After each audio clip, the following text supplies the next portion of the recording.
Welcome to another video of RKB EduTech Notes। आज हम देखने वाले हैं थर्मल पावर प्लांट, जिसे स्टीम पावर प्लांट भी बोला जाता है।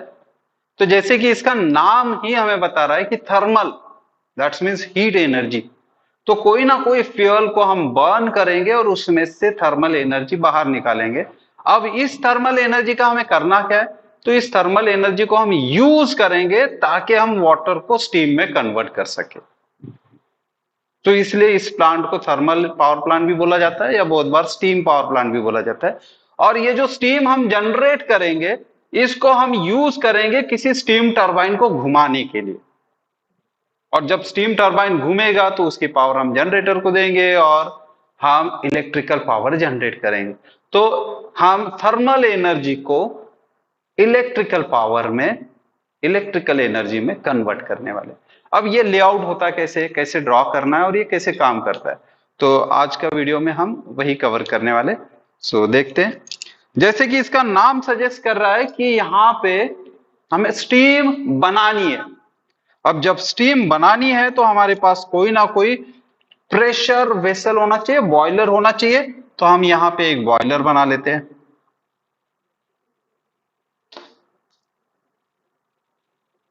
तो ये बॉयलर हमने बना लिया।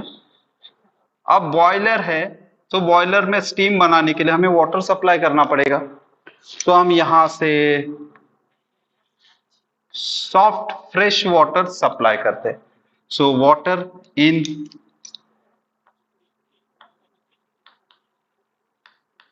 अब हमेशा ये याद रखिए कि जो भी हम स्टीम पावर प्लांट बना रहे, वहां पे कोई भी खारा पानी, समंदर का पानी यूज नहीं होता। हमें चाहिए हमेशा सॉफ्ट वाटर।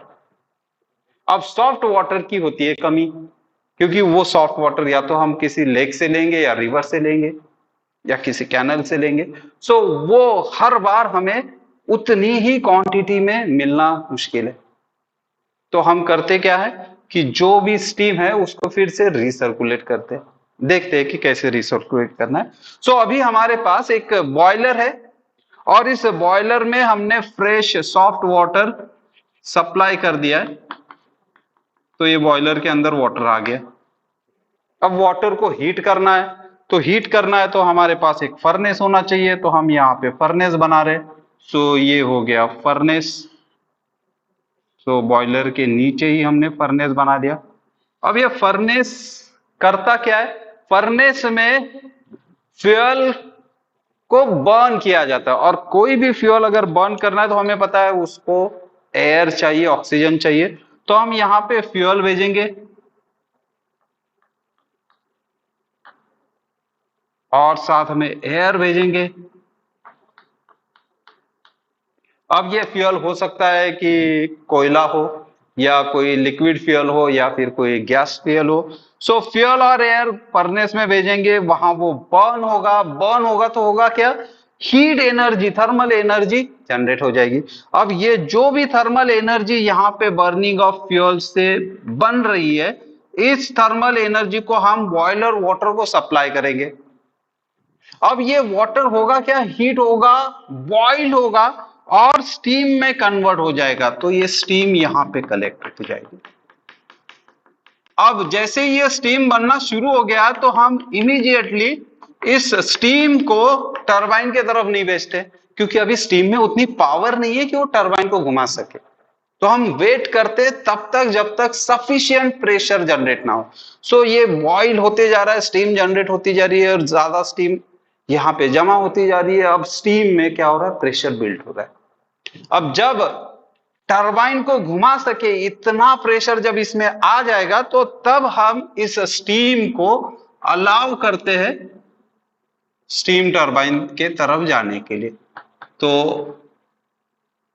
इस स्टीम को हम भेजते हैं स्टीम टरबाइन के तरफ। अब ये जो भेज रहे हैं, ये जो ट्यूब्स बनाई है जहां से ये स्टीम टरबाइन के तरफ जाती है, तो इन स्टीम ट्यूब्स को थर्मली इंसुलेट किया जाता है। नहीं तो क्या होगा, यहां तो हमने स्टीम बना ली और ये जब पास हो रही है तो बीच में सराउंडिंग एयर ने उसमें से हीट निकाल ली, तो वो स्टीम कंडेंस हो गई। और हमारा टरबाइन है स्टीम टरबाइन, तो कंडेंस वाले स्टीम से तो रन नहीं होगा। हमें तो चाहिए स्टीम फॉर्म, वो भी सुपर हीटेड। सो ये जो हाई प्रेशर स्टीम जो जनरेट हो गई है, इस हाई प्रेशर स्टीम को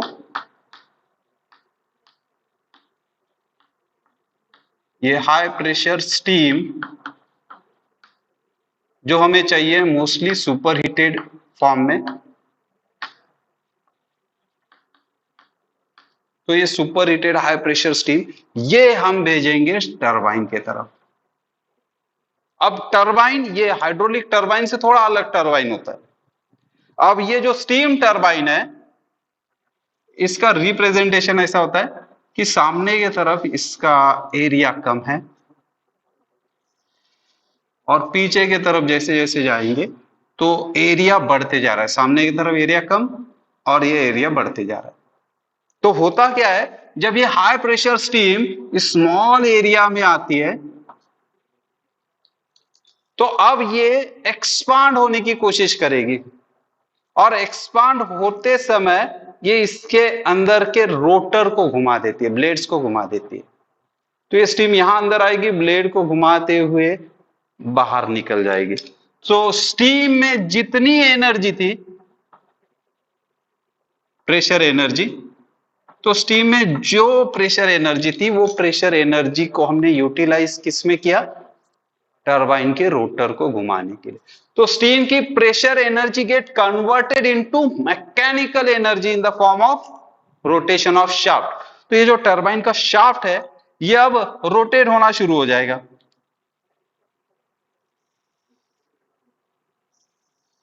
तो ये टरबाइन शाफ्ट रोटेट होना शुरू हो जाएगा। अब इस टरबाइन शाफ्ट को हम करेंगे क्या, जनरेटर को कनेक्ट कर देंगे।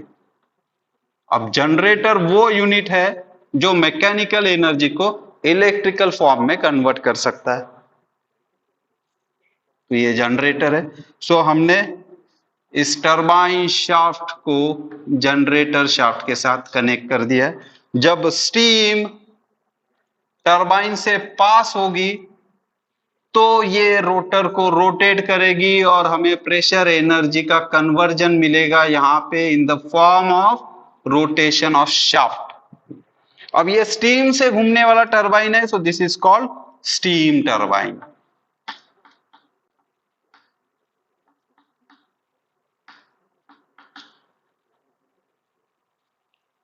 अब जैसे स्टीम ने इसको घुमा दिया, मैकेनिकल एनर्जी में आ गया। अब ये मैकेनिकल एनर्जी हमने जनरेटर को सप्लाई किया। अब जनरेटर क्या करेगा, इलेक्ट्रिकल एनर्जी में कन्वर्ट कर देगा इस मैकेनिकल एनर्जी को। So electrical power will generate. This electrical power generated has to be transmitted to various distribution center।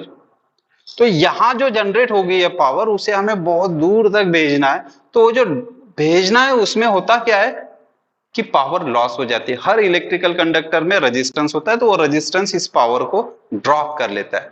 तो हमें हमेशा करना क्या है, जहां पे भी पावर हम जनरेट कर रहे हैं वहां एक स्टेप अप ट्रांसफार्मर लगा दो। तो वो करता क्या, स्टेप अप ट्रांसफार्मर वोल्टेज को बढ़ाता है, करस्पॉन्डिंग करंट ड्रॉप हो जाता है और फिर जो भी हमारा पावर भेजना है हमें, सो हमें पता है इलेक्ट्रिकल पावर कैसे जाती है, पोटेंशियल डिफरेंस की वजह से। तो हमने यहाँ पोटेंशियल बढ़ा दिया, वोल्टेज बढ़ा दिया, तो अब ट्रांसमिशन लॉस कम हो जाएगा। सो हमें यहाँ पे यूज करना है एक ट्रांसफार्मर यूनिट। अब ये ट्रांसफार्मर यूनिट हमेशा पावर को स्टेप अप कर देगा, तो इसलिए इस ट्रांसफार्मर का नाम होता है स्टेप अप ट्रांसफार्मर। और जहां पर भी ये डिस्ट्रीब्यूट होगा वहां पे हमें और एक ट्रांसफार्मर यूज करना पड़ेगा जिसको स्टेप डाउन ट्रांसफार्मर बोलते हैं। तो वो वोल्टेज को फिर रिस्टोर करता है, करंट भी उसी हिसाब से बदल जाता है। तो ये है हमारा step up transformer, step up transformer. ये हमारा जनरेटर यूनिट है। तो जो भी जनरेटेड पावर है वो हम भेजते हैं स्टेप अप ट्रांसफार्मर को। अब जो स्टेप अप हो गया है उसे हमें क्या करना है, अब हाई टेंशन ट्रांसमिशन लाइन से दूर दूर के डिस्ट्रीब्यूशन सेंटर तक भेजना है। तो हमें फिर यूज करना पड़ेगा टावर, इलेक्ट्रिकल टावर्स। अब ये टावर बनाने का भी आसान तरीका है, पहले तो एक ट्रायंगल बना लो, एक दूसरा हॉरिजॉन्टल ट्रायंगल बना लो। अब सिंपली क्या करो, ये जो बीच के लाइंस बना दो तो it looks like a tower. अब टावर से जाने वाली केबल्स हमें पता है कि हमेशा स्ट्रेट होती है, तो इसको फिर हम कॉइल जैसा नहीं बनाएंगे, अब यहां से हम ये स्ट्रेट बना देंगे। तो ये हो गया हमारी केबल्स जो ट्रांसमिट। अब ये जो केबल्स होती है ये हमेशा बहुत ज्यादा वोल्टेज कैरी करती है, so that is called H T, high tension transmission line, H T lines. और ये सारी की सारी पावर हम अलग अलग डिस्ट्रीब्यूशन सेंटर को भेजते हैं। सो ये डिस्ट्रीब्यूशन सेंटर तक चली जाएगी। तो अभी तक हमने क्या किया, फ्यूल को बर्न किया, वाटर को सप्लाई की, वो हीट से स्टीम जनरेट हो गया। जो super heated high pressure steam थी उसे हमने भेजा है स्टीम टरबाइन में, जहां पे वो प्रेशर एनर्जी मैकेनिकल एनर्जी में कन्वर्ट होगी in the form of rotation of shaft. इस रोटेशन ऑफ शाफ्ट जो है मैकेनिकल एनर्जी, उसे हमने कनेक्ट कर दिया जनरेटर के साथ। तो जनरेटर ने क्या किया, मैकेनिकल एनर्जी को कन्वर्ट कर दिया इलेक्ट्रिकल एनर्जी। अब ये इलेक्ट्रिकल एनर्जी हम सीधा सीधा भेज नहीं सकते क्योंकि ट्रांसमिशन लॉस होता है, तो हमने इस जनरेटेड इलेक्ट्रिकल एनर्जी को कहां भेजा, स्टेप अप ट्रांसफार्मर यूनिट पे। अब यहां ये स्टेप अप होगी, स्टेप अप होने के बाद with the help of high tension transmission lines हम इसको डिस्ट्रीब्यूट कर रहे हैं अलग अलग डिस्ट्रीब्यूशन सेंटर में। अब हम वापस आते हैं हमारे पहले पॉइंट पे, जहां पे मैंने बोला था कि हमें चाहिए सॉफ्ट वाटर, और सॉफ्ट वाटर का सोर्स होता है कम। तो हर बार अगर मैं इतना लीटर वाटर यूज कर रहा हूं और ये स्टीम को बाहर सराउंडिंग में भेज दे रहा हूं, एग्जॉस्ट कर रहा हूं, तो मुझे हर बार इतना ही बॉयलर फीड करना पड़ेगा। तो वाटर क्वांटिटी इतनी होती नहीं है, तो हम करते क्या है, फिर इसी एग्जॉस्टेड स्टीम को फिर से लिक्विड फॉर्म में लाएंगे और फिर इसको बॉयलर में भेज देंगे।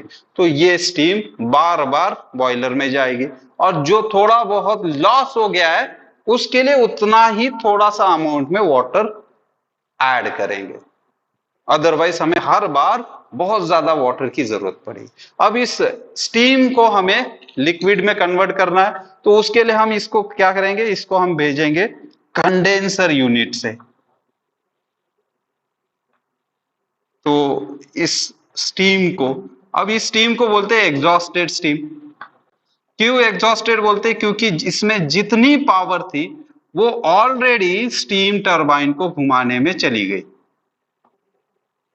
अब ये जो बाहर आने वाली स्टीम है, दिस इज एग्जॉस्टेड स्टीम।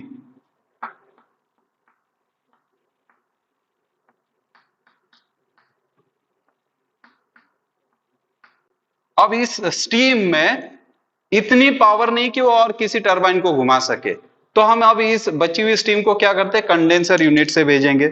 अब कंडेंसर यूनिट में कूलिंग वाटर भेजा जाता है, तो ये हो गया हमारा कंडेंसर।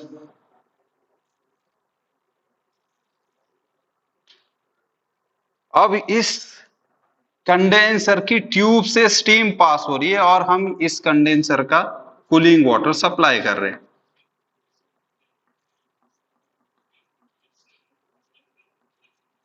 अब होता क्या है कि ये कूलिंग वाटर कंडेंसर ट्यूब के सराउंडिंग से पास होते समय स्टीम में से हीट निकाल लेता है और स्टीम कन्वर्ट हो जाती है लिक्विड फॉर्म में, और जो वाटर इसमें से स्टीम हीट निकालता है वो गर्म होके बाहर निकल आता है। अब ये गर्म होके जो बाहर निकला है कूलिंग वाटर, ये फिर कूलिंग टावर पे जाता है, ठंडा होता है, फिर सर्कुलेट होता है। तो इस वाटर का काम ही ये है कि कंडेंसर में जाए और स्टीम में से हीट निकाल ले। जैसे ही स्टीम में से हीट निकल जाएगी तो ये जो स्टीम है ये बन जाएगी लिक्विड फॉर्म। अब ये जो लिक्विड फॉर्म जो होता है that is called condensate.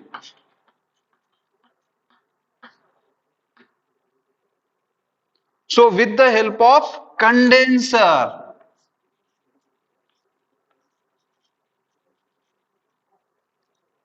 we convert exhausted steam into condensate। अब यहां पे एक बात थोड़ी ध्यान में रखने वाली ये है कि ये जो कंडेंसेट है ये स्टीम से लिक्विड में बन गया है, लेकिन ये लिक्विड में बन गया, लेकिन फिर भी नॉर्मल वाटर से ज्यादा टेम्परेचर पे।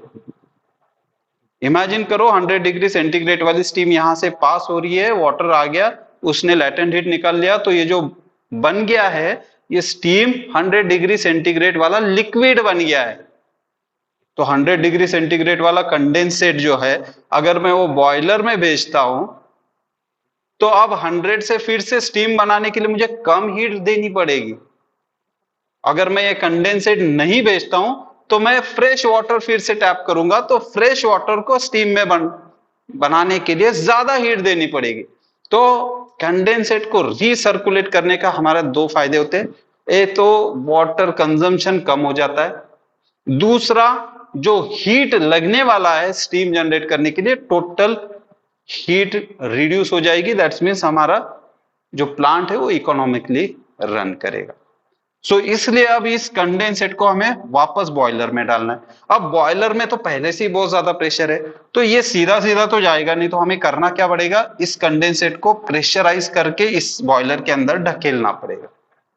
अब उसके लिए हमें यूज करना पड़ता है कोई ना कोई पंप जो इस कंडेंसेट को थोड़ा प्रेशराइज करेगा और बॉयलर के अंदर ढकेल देगा। सो हमने यहां एक पंप यूज कर लिया। सो ये जो कंडेंसेट लिक्विड फॉर्म में जो स्टीम को हमने बनाया था, इसको हम इस पंप के जरिए फिर से बॉयलर के अंदर ढकेलते हैं।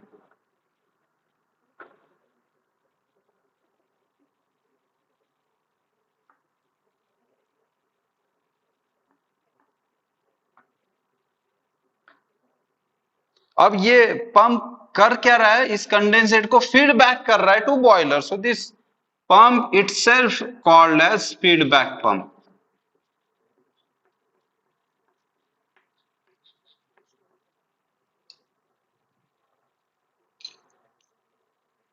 तो अब जो भी कंडेंसेट अंदर जाएगा, पहले से ही वो ज्यादा टेम्परेचर पे है, तो हमें कम हीट देनी पड़ेगी, फिर से स्टीम जनरेट होगी, ये स्टीम फिर टरबाइन में जाएगी, रोटेट करेगी, पावर जनरेट करेगी, फिर कंडेंसर यूनिट से फिर कंडेंस करके हमें वापस रिसर्कुलेट करना। तो ये रिसर्कुलेट होते जाएगी, और जो भी छोटी मोटी अमाउंट में स्टीम लॉस हो गई है, सिर्फ उतना ही अमाउंट का क्वांटिटी हमें वाटर का फिर से ऐड करना पड़ेगा। सो इस तरह से हम थर्मल एनर्जी को पावर में कन्वर्ट कर रहे। अब इसको अगर मैं समराइज करने जाऊं, सो इसका वर्किंग कैसे हो रहा है। इन स्टीम पावर प्लांट और thermal power plant we have one unit that is a boiler where we supply a fresh water, and by burning of fuel in a furnace the heat evolved or thermal energy that is supplied to this boiler water and steam is generated. When this high pressurized steam is generated in the boiler, then we allow this high pressure steam, obviously superheated steam, to flow and enter into steam turbine. When this high pressure steam enter into steam turbine, it try to expand, and during its expansion the turbine blades get rotated and we obtain a mechanical work in the form of rotation of shaft. So with the help of this steam turbine, we convert this pressure energy of steam into mechanical energy. This mechanical energy is supplied to generator with the help of shaft coupled to generator shaft. So steam turbine shaft is coupled with generator shaft, and generator generate electrical power. Now this generated electrical power is supplied to step up transformer unit, where it is step up so that we can minimize the transmission losses, and then after with the help of high tension transmission line we transmit this power to various distribution center.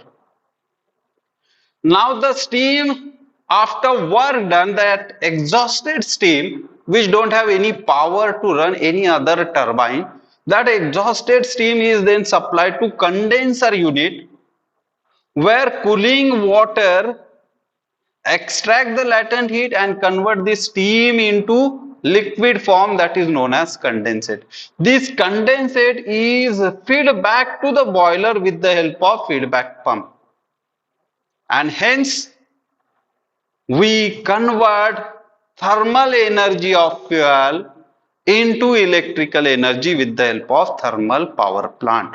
And here the major working fluid is a steam. So this thermal power plant is also called as steam power plant. तो आज का ये video आपको पसंद आया होगा कि कैसे थर्मल पावर प्लांट ड्रॉ करते हैं और कैसे ये काम करता है। अगर ये आपको पसंद आया है तो लाइक कीजिए, शेयर कीजिए और सब्सक्राइब कीजिए, सो दैट जब भी मैं कोई नया वीडियो डालूं तो आपको नोटिफिकेशन आता रहे।